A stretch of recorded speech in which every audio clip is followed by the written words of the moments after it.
guilty. My work is fable and fiction, lies and dreams. I'm guilty of being an idealist. I've never had the courage to believe in nothing. As a poet, I spin nonsense out of nothing, blurring men's eyes to reality. But what poetry demands is imagination. And with imagination, you may discover a dream. With your permission, I will continue in the manner I know best. In the form of a charade, an entertainment, if you will. Alonzo Piano, a country gentleman no longer young. Being retired, he has much time for books, studying them from morning till night, and often through night till morn again. And all of this oppresses him and fills him with indignations of man's murderous ways towards man.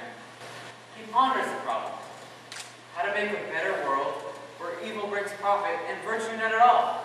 He broods and broods and broods, and finally his brains dry up.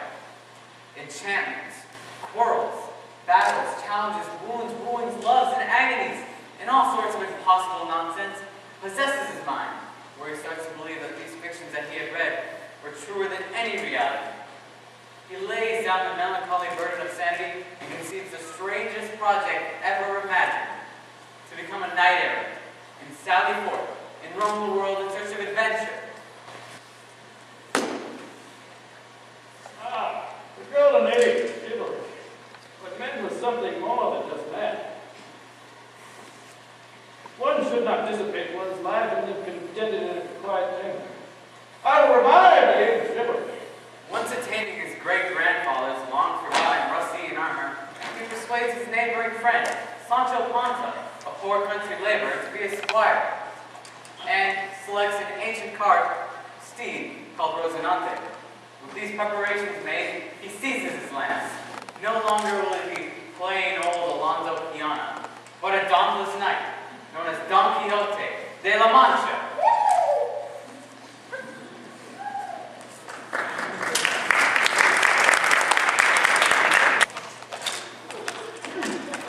Onward, to fame and glory. I gather you're little acquainted with adventure. Just you wait. You will see some amazing sights. Like what? Knights and nations, warlocks and wizards, a cavalcade of vast and unending armies. Oh my, they sound dangerous. They are dangerous, but there will be one more dangerous than all. Who? The great enchanter. Great enchanter. Yes. Beware him, Sancho. His thoughts run cold. His soul is true. And one day I will meet him and defeat him for my dear schools and name. Every true knight must have a beautiful lady worthy of his dedication. Ah, Princess Dulcinea. A grievous wrong has banished me from her presence. Oh, lady, remember this heart that sits in anguish, yearning for your love. Do you see it? See what? The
with its four turns and pinnacles of shining silver. To Sancho, an inn. To Don Quixote, a castle. To someone else, it doesn't matter. At the door stood two young women, mistresses of the night as they called them, and by the sound of Sancho Panza's trumpet, gave word that the knights were approaching into the inn. And so, with prodigious satisfaction, the ladies, who, seeing a man in this such lance, armor, and buckler, turned towards the inn. Your fair ladies, need not lie nor fear in the room, for that is not the order of knights, which I profess to offer to anyone. But your appearance will proclaim you as high-born maidens. Maidens? I've been called many things, but a maiden has not been one of them. What do you mean, old man?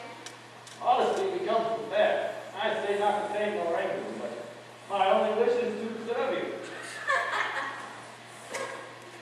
What is all that racket about? The lord of the castle at hand. I'm in charge. Wait, sire, for dwarf to announce us. No fear. The dwarves are busy. Oh, right. My noble lords and ladies, my master, Don Quixote. Knight-errant, defender of the right and pursuer of lawfully undertakings, request your hospitality. Well, sir, is it granted? Oh, absolutely. Sir Knight, Ma'am? you must be hungry. There's food aplenty for you and your, squire, too. Very well then. See to it that your groom can take care of my fleet-footed Rosinante, a horse of courage, of pride, and justice. This is madness. What is this madness? When did a poor man find time to run mad? I'm sure he's got money. He's a gentleman. If there are any amongst you that require my assistance, leave but to ask. I am at your service. Whether it be a princess, held for ransom to the sea, fallen of an army, or a princess. Sancho, the distressing fact has just obstructed my train of thought. What is it? I have not been yet dubbed a knight. I cannot lawfully engage in any adventure without first receiving the first order of knighthood. From this spot, I rise not, valiant queen, until your courtesy grants me the blessing I seek. Queen? Oh, no, Queen's rise. I beseech you. I will not rise until you grant me this boon. I look for none other than your highest magnificence. Magnificence? Man, I'm merely an innkeeper. You shall tell me a knight tonight, so tomorrow I lawfully may roam the four quarters of the world, seeking adventure and those in distress. You're quite right. You're quite right in pursuing that objective. Why, in my younger days, my husband and I have retired to this castle and have received all knights errant of whatever rank or condition that comes to that. So you will knight me. Yeah, sure. Just give me 1 moment. Pick up my sword and my tablet. I'm reading one. Head down for humility and eyes closed for purity. Spell them on though, which I do extra later. Right.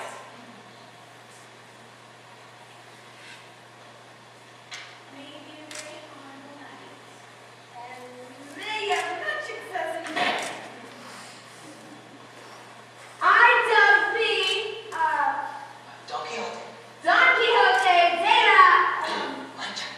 I dub thee Don Quixote de la Mancha Knight. Hooray! At the inn, so happy, so exhilarated, now finding himself dubbed a knight. He had not gone far, for there seemed to come feeble cries as if someone in distress.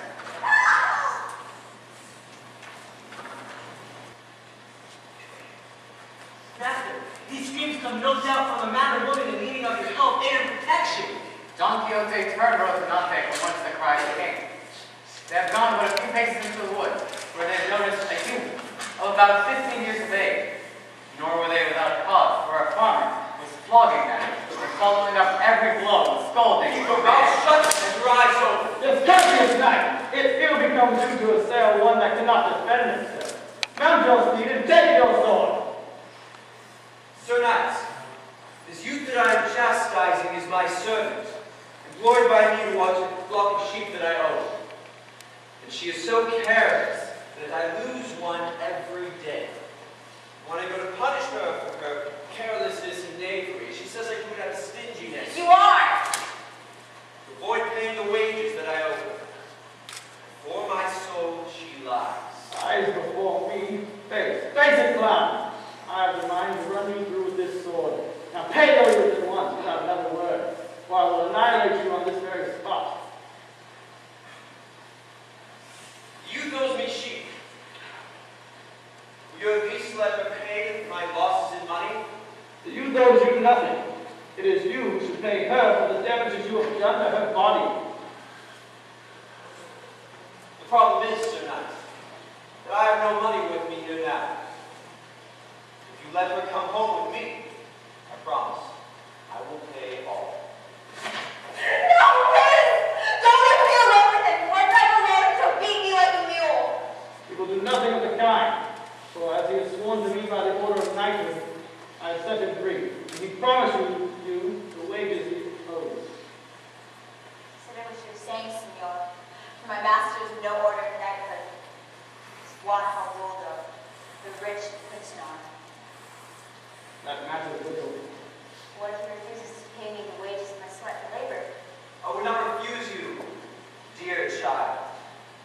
Please, but come with me, and I will pay you all that I owe. I swear by every order of knighthood there is in the world. You better do as what you have promised my master. If not by your own oath, he will come back and destroy you. And you must know the person that lays this command upon you, so that you are more firmly bound to your word and obey it. Know that I am Don Quixote of the Mancha, the undoer of wrong and injustice.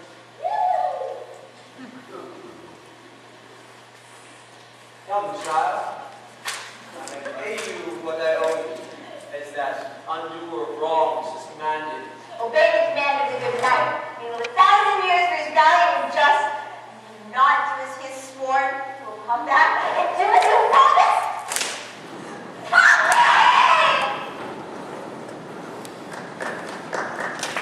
As he considered it was a very happy and noble start to his knighthood. But as we could see from the youth's unfortunate demise, we don't always perceive ideas in their truest forms. Some things aren't what we understand them to be. So, Sancho, it was a common practice in knight-errants of old to make their squires governors of islands or kingdoms. And there will be no failure on my part in giving you this honor. Me? A governor of an island? An island in which me, my wife, and my daughter are living like royalty? Oh, this is but a dream! Thank you, senor! You have made this man very happy! I'm glad you're satisfied, but unfortunately I do not share the same feelings. Why not? My heart is pierced to the point of absence and wounded to its core. I cannot enjoy good health these days without my dearest Dulcinea. Well, as your squire, is there anything I may do to alleviate any of my master's distress? Perhaps I can tell you the story of how I once lost my donkey in Barcelona. Nay, Sancho, I have long been suffering this anxiety, and I cannot stand any more of it. I need you to travel back to La Mancha and give her this letter I have written. Well, gladly, but how would one know how to look for her? I don't recall any lady by the name of Dulcinea living back home. A simple man as yourself would fall to your knees to mere sight of her radiance. You must go now. I will wait here until you return with word from my lady. I know.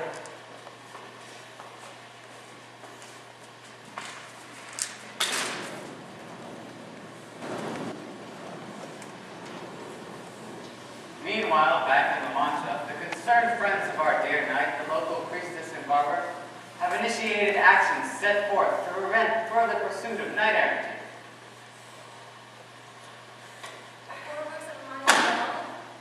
Oh, these were the first books of chivalry printed in Spain, and from these all others derive their birth and origin. ought to inexorably condemn them to the flames. The mirror of chivalry. Take it, open the window, fling it into the yard, and lay the foundation of the pile for the bonfire we are to make. There is no need for this. My uncle's heart will break once he soon discovers that his beloved books have disintegrated into a heap of ash. The man of the cross. For the sake of the holy name this book has, its ignorance might be excused. But then they say, behind the cross there's the devil, so to the fire with this. The poor man has run off to the spawning of some mad mental crisis. The least we can do is respect the only comfort and happiness he finds in this world. There are more important aspects of your uncle's life than these mind-governed books. A young lady like he needs a father figure. And where is he? He's running through Spain on a broken cart horse with a peasant, living up to illusions and completely disregarding his responsibilities. Hey, what's going on? Sancho Panza, where's my uncle? Is he alright? Is he alive? Sure. My master is involved in a certain quarter of a certain matter which he cannot disclose to me. If you don't tell us where he is, Sergeant Panza, we're suspecting of murder and drunk. Sancho, why do you follow him? Well, that's easy. Yeah. It's sort of a crusade. Crusade? Well, and then there's all those people in distress. Distress. Well, because... Why? I'm telling you, because... Why? I like him. He's kind to me, he's my friend. That's no reason. Perhaps I don't have a very good reason. But he's my friend, and I'm his squire, and I accompany him on all of his knightly quests. And in return, he will conquer an island for me to govern. An island? You're more of a fool than he is, playing tricks on a man who is mad. But how does it harm anyone? A man who chooses to be mad can also choose to be sane. Your uncle is parading through villages, disrupting the peace due to these quests, and Sancho here now believes he'll receive the reward of an island for his loyalty. My dear, we must act to end this. We have given a reality to his enemies. Sancho, please go to my uncle and let's bring him back home. I promise you I'll do everything I can.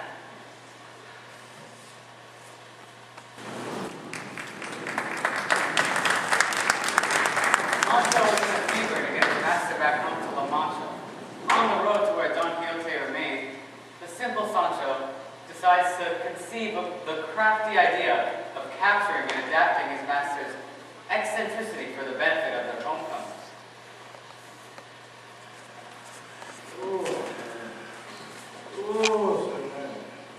Master, my lord. Sancho, my friend. What news, Sancho? Have you returned with word from my lady? No, but... Oh! No! Master, I return with terrible, terrible news. Your lady, Dulcinea, and her ladies in waiting have been transformed into dirty, bad, ugly wretches by your enemy, the great enchanter. No. The injustice done to the innocent. A scum of the earth. You must act quickly, Sancho. You must find the great enchanter. Master, you know we don't have time. We are liable to them. Today we are here and tomorrow we are not. We must return back to your home, back to Mancha. We ride to Saragossa where the great enchanter dwells, casting misfortunes on those who We must return back to your home, where your lady Dulcinea is suffering. I am to blame for her calamitous fate. I must right this wrong.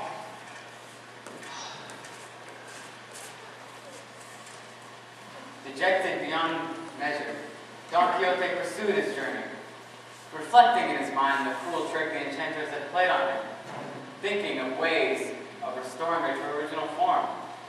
It so happened that that day, Don Quixote cast his eyes over a meadow and observed some people. As he drew near, he noticed that it was a hunting party, and distinguished a lady, so splendidly dressed in green, that splendor itself seemed to be personified by her. This gave proof to Don Quixote that she must be of great importance to the whole hunting party. Does this beast belong to either of you men? Oh my, she must have wandered off again. What troubles you, old man? I am Don Quixote, knight, who has been shot by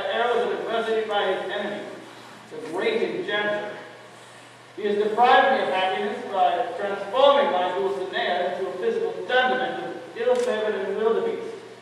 My squire and I here are riding to Saragossa to avenge him. Well, a brave knight like yourself should receive proper rest and food before attempting such an ambitious quest. Please, I am the Duke of this land. This is my wife, the Duchess. We own a country estate just over this hill. Now, won't you please accept our services? It would be an honor, a privilege, if you would stay with us for but a short time before continuing on your journey. We insist, fair knight. Nothing in the world would give us greater amusement, I mean pleasure, than to serve you as our honored guests. Very well. Come, let us away. Before their encounter with Don Quixote, the life of the Duke and Duchess was tediously mundane. All of the entertainment presented in the court seemed dull. But they decided to notice our adventure and take complete advantage of this blessing that has befallen them.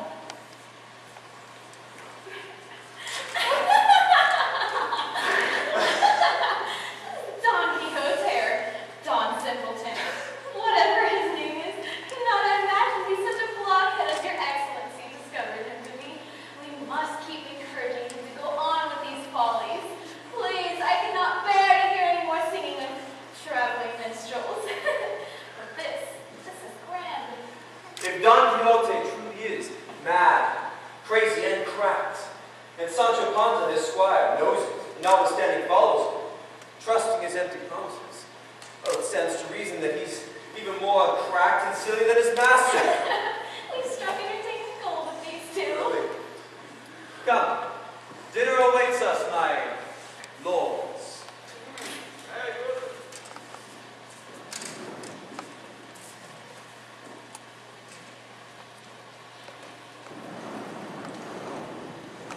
All hail, shining beacon of knight errantry. As he entered the grand hall, Don Quixote was greatly astonished, mainly because he has never been treated such as a knight errant as he has read previously from the books, such as Days of Yore. So, what news have you had of the Lady Dulcinea? My misfortunes will never have an end. You see, I have vanquished giants, but how am I to save her if she has been enchanted to look as ill-favored peasant that could be a madness? Well, it seems that your fortunes may be improving today, Don Quixote. For someone is here to see you and may be able to help. Countess, if you will. Now, Don Quixote, this is Countess Trafalgar. She is a great enchantress, and she is very skilled at the reversal of enchantments and such. She has come a long way seeking your acquaintance. I hail from the land of Candia, where I have been charged of the care and protection of the heiress to the crown, Princess Anastasia, a beautiful girl who is courted by many foreign princes. But she favored a young knight, Don Quixote, but the marriage was not favored by her family, and in revenge, great enchanter turned the lovers into statues and placed a flag between them and said that the lovers would remain enchanted until the great knight Don Quixote de la Mancha engaged in single combat with the great giant Melville. So I've received for the great joy of my master defeat. I'm not finished! The enchanter also placed a curse on me and my lady. That if I was wedding veil, to hide a shameful appearances. Oh, the enchanter has left his tears on our faces.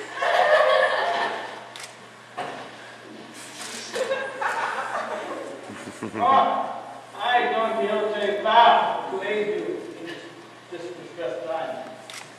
I will vanquish this giant you have spoken of, and in doing so, reversing the curse of covenant bestowed upon you, and do so gallantly that my enemy will fear me and first occurs upon this bestowed of my Dulcinea. Thank you, Goodness. And so they did. Sort of. The Duke and Duchess were so pleased with the act they had set up, they decided to come up with another one by ordering a young maid to pretend to fall in love with Don Quixote.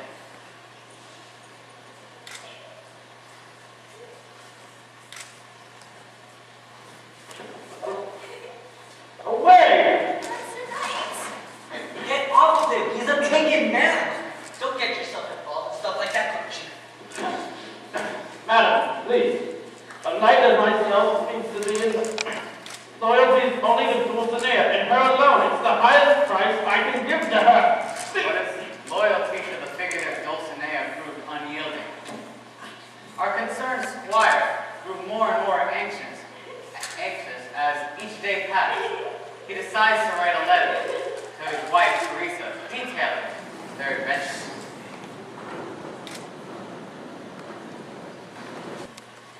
Mama, come quick. Mama, come out here.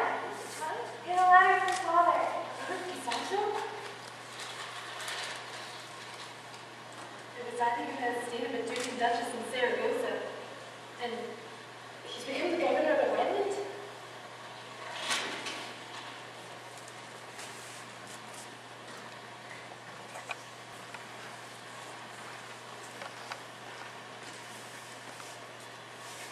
We must find a way to bring him back home. And how? Sancho, show to him. Oh, I'm so sorry, Samson. Please, just play his game of... Must I pretend it is madness? He is crazy and delusional. I pity how he pathetically regresses to the foolishness that chivalry brings him. Well, If you pity him, you will help him. but I... Please. Fine. Go. The self-important and stuffy bachelor Samson Crosco fails to grasp the often playful nature of Don Quixote's madness. He sees him as an old man mocking him, as a version of decaying sanity due to his old age in a failed attempt to relive his own youth.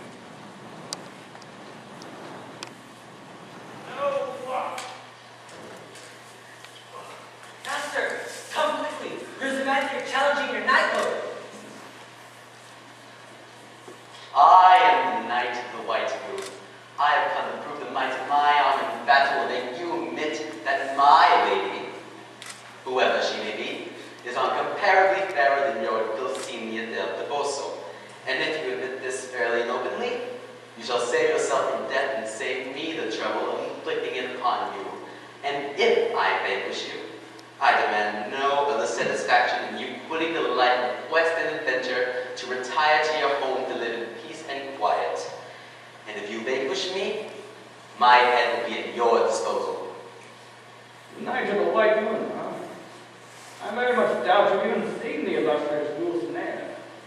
For if you did, it would result down in your mind her beauty is even comparable. I accept your challenge.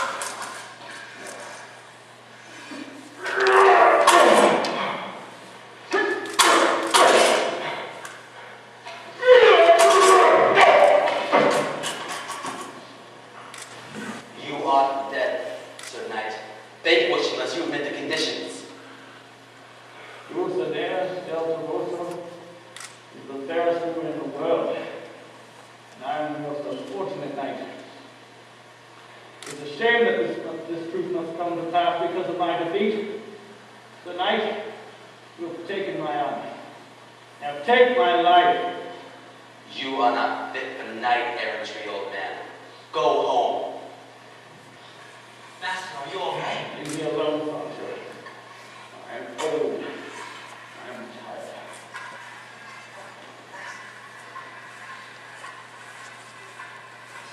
Hey, you!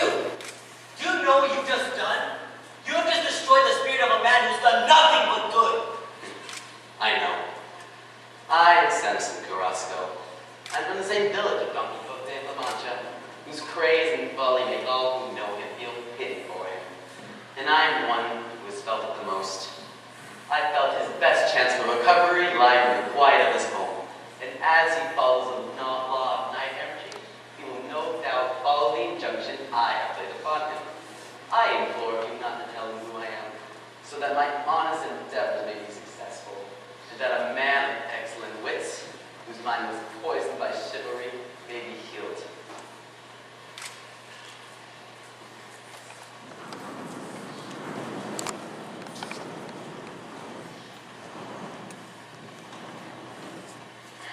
Bobby, you're home!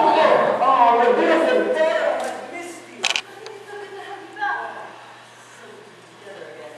Back home in La Mancha, the Panza family are reunited, and Don Quixote retires from knight errantry. But he can't seem to shake off his sadness. But long before he knows it, this melancholy and depression will soon be his end. In a farmhouse on the plains of La Mancha lies a man once known as Don Quixote, on the brink between living and dying. Oh, good morning. Oh, is it evening? Master, how are you feeling? I am but well. Can you say your name? Can you just say it? Alonso Quijano. I am no longer Don Quixote. I now see through those lies and deceptions of the books of chivalry. And it only saddens me because I have not left myself enough time to make amends. I'm sorry, Sasha. I've led people to believe that you are as mad as myself. Master, don't die! Please, I feel myself nearing death. I was mad, but now I have my senses. I was Don Quixote. I am, as I said, Alonso Quijano. He is indeed dying, and is indeed in his right mind. Whether as Alonso Quijano or as Don Quixote de la Mancha, you have always been of a kind disposition and gentle in all your ways. And you were loved, not only by those of your own house, but by all who knew you. This news gave a tremendous impulse, sending tears through their eyes and sighs through their hearts. And at last Don Quixote's end came, making him powerless to make any third expedition or new sally forth in quest of adventure.